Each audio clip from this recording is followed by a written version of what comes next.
pergi ke kebun sayur. Serius, Dina terpegun sangat melihat hijauan dan kesegaran sayur-sayuran ini. Omar dan Dina juga diberi penerangan. Kalau anda nak tahu, Malaysia menginputkan sebahagian besar sayur-sayuran tanaman vegan sejuk dari beberapa negara lain seperti India, China dan Australia. Seperti salad, mentimun dan juga strawberry tu.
Sayur-sayuran maupun buah-buahan bikin sejuk ini memerlukan udara antara 18 hingga 21 darjah Celsius untuk tumbuh segar.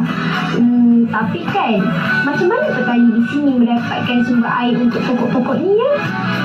Yelah, Dina terfikir juga, bukan sahaja manusia, tumbuh-tumbuhan pun perlukan air juga untuk hidup kan? Dan kami pun dibawa oleh kawan-kawan Omar dari Rich Cameron Highland untuk melihat bagaimana keadaan sungai di sini. Jom kita makan. Jom. Yang kita kutip tadi. Ya. Jom makan. Apa dah melih-melih lagi ni? Tak biasa lah Omar. Tapi tak apa, kita try okay? Nanti Omar ajar. Mula-mula kita bubuh ni macam ni. Strawberry chocolate. Tengok Omar makan ni.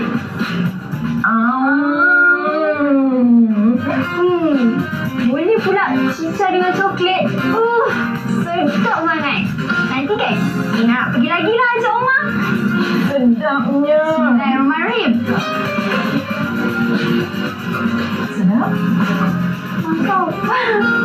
Isu kali ini Omar dan sahabat Rish, mereka ingin nak membawa Omar untuk melihat sungai di sekeliling Cameron Highland.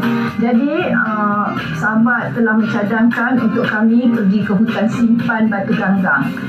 Perjalanan ke sana memang sangat mencabar. Kami terpaksa melalui jalan yang sempit disebabkan hujan sehari sebelum. Jalan tu sangatlah becak. Air memang penuh dengan selut. Nasib baik kereta mereka ni memang sangat power, memang sangat hebat. Kami berjaya merentasinya. Tapi dalam perjalanan yang sungguh mencabar tu, di setengah-setengah laluan tu terdapat pokok-pokok yang tumbang, di mana sahabat Omar dari Rish terpaksa turun untuk nak memotong pokok-pokok yang menjadi penghalang. Yeay, hari ni Dina masuk hutan lagi. Dina nak buktikan dekat Omar yang Dina boleh buat. Dina takkan muntah lagi tau.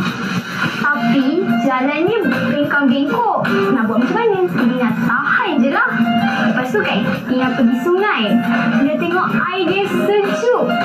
Kami sampai di hutan simpan simpan batu ganggang, iaitu satu tempat tadahan hujan.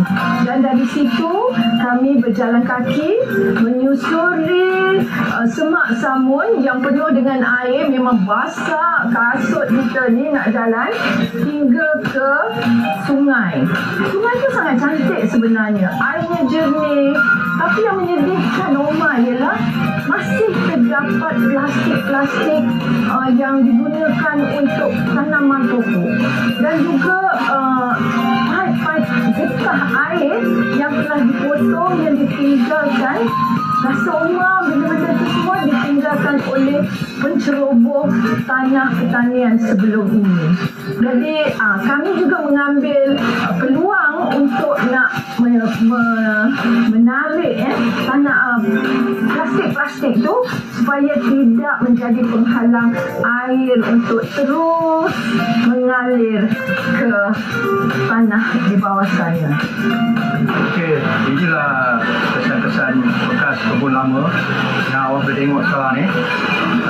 Dulu semuanya rumah plastik, greenhouse. Sekarang dah diroboh oleh kerajaan untuk nak buat pembesaran cara tanam pokok semua lah. Dan Encik boleh tengok air sungai ni sekarang ni. Air sungai ni, dulu air di sungai ni putruh. Tapi sekarang tengok sejernih lah, tak semacam dulu lah. Dan kita bukan menolak sektor pertanian ni, dia yang bijak dan terkawal.